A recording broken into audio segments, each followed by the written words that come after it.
Assalamualaikum warahmatullahi wabarakatuh. Saya Marcelia Dan saya Imam Bukhari. Kami dari kelompok 4 akan menjelaskan tentang Khurujul khobar an-muqtado al-hal wa anwa'ihi. Seperti yang telah kita pelajari sebelumnya, bahwa bentuk-bentuk kalam khobari jika dikaitkan dengan keadaan mukhatab itu ada 3 jenis.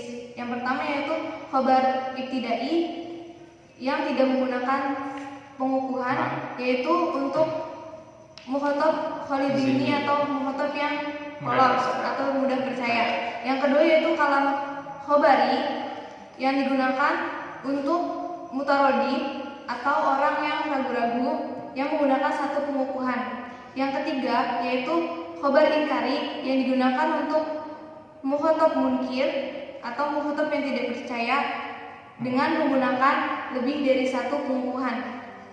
Namun, dalam praktek berbahasanya, keadaan tersebut tidak selamanya konstan. Ketika berbicara dengan mukhatab yang khalidini, kadang digunakan taukid atau sebaliknya. Seorang tidak menggunakan taukid pada saat dibutuhkan, yaitu ketika ia berbicara dengan seorang yang inkar. Jadi, kami akan menjelaskan tentang khurujul khobar an-muqtado al-hal wa anwa'ihi, yaitu bentuk penyampaian yang tidak sesuai dengan kondisi dan situasi orang kedua atau mukhatab. Macam-macamnya itu ada 4. Yang pertama itu khobar ibtidai. Khobar ibtidai yaitu digunakan untuk 2 jenis mukhatab. Yang pertama itu mukhatab munkir, yang kedua mukhatab mutarodid. Yang pertama, mukhatab munkir yaitu bila kondisi orang yang diajak berbicara atau mukhatabnya itu munkir atau tidak percaya, tetapi dalam penyampaiannya itu menggunakan khobar ibtidai atau menggunakan khobar yang tidak menggunakan pengukuhan. Seperti contoh, wa ilahukum ilahu wahid, Tuhanmu adalah Tuhan yang Maha Esa. Pernyataan tersebut seharusnya disampaikan kepada seseorang yang kondisinya kholizini atau mudah percaya tanpa menggunakan pengukuhan. Akan tetapi bentuk khobar tersebut disampaikan kepada orang kedua tidak dipercaya atau mungkin.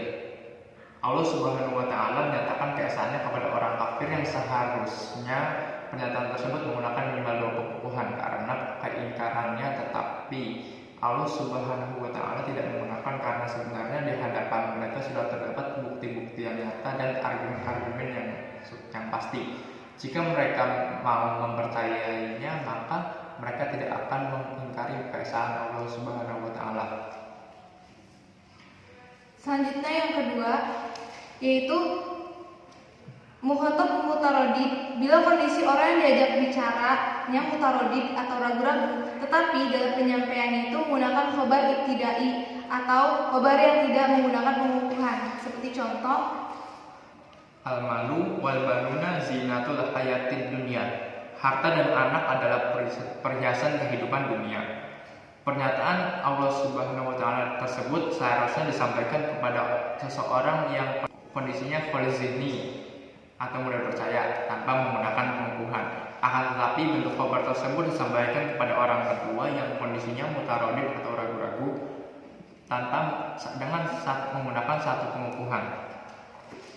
Yang kedua ada khobar tolabi yang digunakan untuk 2 jenis mukhatab, yakni mukhatab kholizini dan mukhatab munkir.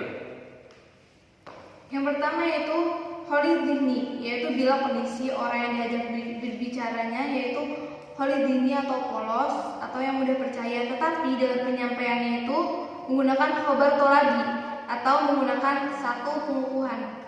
Seperti contoh, wala tukhatibni fil ladzina zalamu innahum mughraqun. Janganlah kau bicarakan kepadaku tentang orang-orang zalim itu, sesungguhnya mereka itu akan ditenggelamkan. Pada ayat di atas mukhatabnya adalah Nuh. Ia sebagai kholizini karena ia pasti menerima apa yang Allah Subhanahu wa Ta'ala putuskan. Namun di sini Allah menggunakan taukid seolah-olah Nabi Nuh ragu. Hal ini dilakukan untuk memperkuat suatu pernyataan.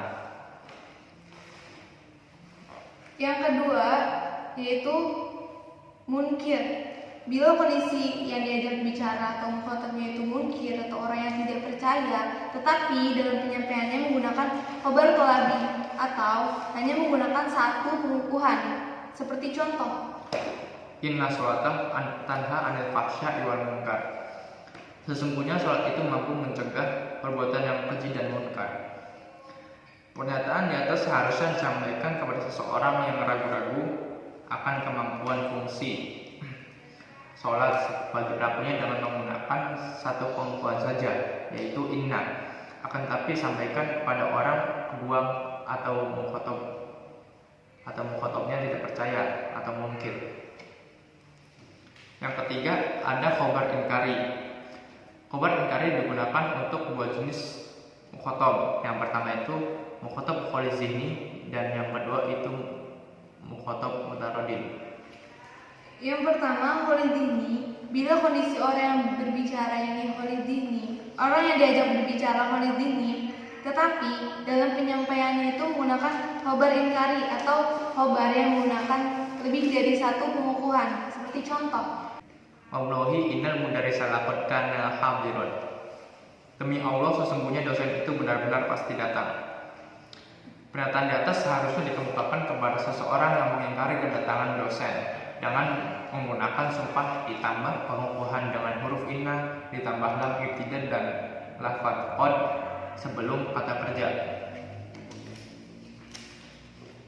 Yang kedua yaitu mutaradid, yaitu bila kondisi orang yang diajak bicara ini mutaradid atau orang yang ragu-ragu, tetapi dalam penyampaiannya itu menggunakan lebih dari satu pengukuhan atau khobar inkari, seperti contoh. Wallahi innal mudarrisa lihadirin. Demi Allah sesungguhnya dosen itu benar-benar datang. Pernyataan tersebut seharusnya dikemukakan kepada seseorang yang mengingkari kedatangan dosen dengan menggunakan sumpah ditambah pengukuhan dengan huruf inna dan lam ibtidah. Yang keempat itu ada iltifat. Iltifat adalah perpindahan satu bentuk redaksional ke bentuk lain dalam kalimat isim maupun kalimat fi'il karena ketujuan tertentu yang dikehendaki oleh pembicara. Untuk selebihnya akan dijelaskan oleh kelompok selanjutnya. Jadi kesimpulan dari khurujul khobar an mubtada al hal wa nawahihi, bentuk